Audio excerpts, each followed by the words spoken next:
पहले तो सॉरी, क्योंकि मैं करीब 2 महीने तक एनिमेशन नहीं कर पाऊंगी। एग्ज़ाम है यार, तो आज से 2 महीने तक अपनी आवाज़ से स्टोरी या फिर कुछ और सुनाते रहूंगी। तो चलो शुरू करते हैं। 3 दोस्त रोशनी, सुरेश और रमेश लॉन्ग ड्राइव पे गया था। लौटते लौटते 12 बज चुके थे रात के, इसीलिए शॉर्टकट रास्ता पकड़े। सुनसान रास्ता, गाड़ी अचानक रुक गया। फ़ोन पे नेटवर्क भी नहीं था कि किसी को कॉल कर पाए। पास में एक हवेली दिखा तो वहाँ पर रात गुजरने की फैसला लिए। अंदर जाते ही देखा वहाँ पर पहले से ही बहुत सारा खाना मौजूद था। बहुत भूख लगने की वजह से वो लोग खाने पे टूट पड़े। वो तीनों एक ही रूम पे सो गए। रात के 2 बजे घर की मोमबत्ती अचानक बुझ गए और एक जोरदार आवाज आया, जिससे उन लोगों की नींद खुल गई। सुरेश बोला कि तुम लोग रुको, मैं थोड़ा लाइट की व्यवस्था करता हूँ। वो माचिस वगैरह ढूंढने लगा। ढूंढते ढूंढते वो दूसरे घर में चला गया। जब वापस आया तब उसके हाथ में हरिकेन था और उसका बिहेवियर कुछ ठीक नहीं था। उसका आंखें लाल था और एक अजीब से ढंग में वो आ रहा था। रमेश और रोशनी को थोड़ा डर लगा, मगर कुछ नहीं बोला। कुछ देर बाद रोशनी जैसे ही मुड़ के सोने गया, उसने देखा कि सुरेश रमेश को मारने की कोशिश कर रहा है। रोशनी ने जोर से बोली, रमेश हट जाओ। रमेश तब भी पूरी तरीके से नहीं सोया था। वो हट गया और बच गया।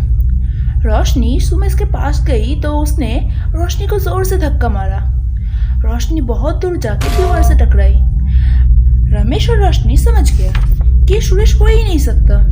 रोशनी पास में एक स्क्रू ड्राइवर जैसा कुछ देखा और उसे उठा लिया और भागते हुए सुमेश के पास आके उसके बॉडी में घुसा दिया। रमेश नीचे गिर गए और दर्द से तड़पने लगे। जो भी हो, है तो इंसान की ही बॉडी। जिसका फायदा उठा के रोशनी और रमेश वहां से भाग गए। कार खराब था, इसीलिए वो ऐसे ही भागने लगे। घड़ी में तब सुबह के 4 बज रहे थे। कुछ दूर जाने के बाद एक जोर से हवा आया और सुमेश सामने आ गया। उसके बॉडी से खून निकल रहा था। वो शैतान रमेश और रोशनी को खींचता हुआ दोबारा हवेली के सामने ले आया। तब 4:30 बज चुके थे। रमेश इसी तरह भाग गया। वो आत्मा उसको पकड़ने के लिए उसके पीछे भागने लगा। रमेश को पकड़ लिया, तब तक रोशनी भाग गई थी। इनसे दौड़ भाग करते करते 5 बजने में 5 मिनट बाकी रह गए थे। फिर वो आत्मा रमेश को मारने के लिए आगे बढ़े। वो रमेश का गला जोर से दबा रहा था। रोशनी पीछे से वार किया। सुमेश गिर गया।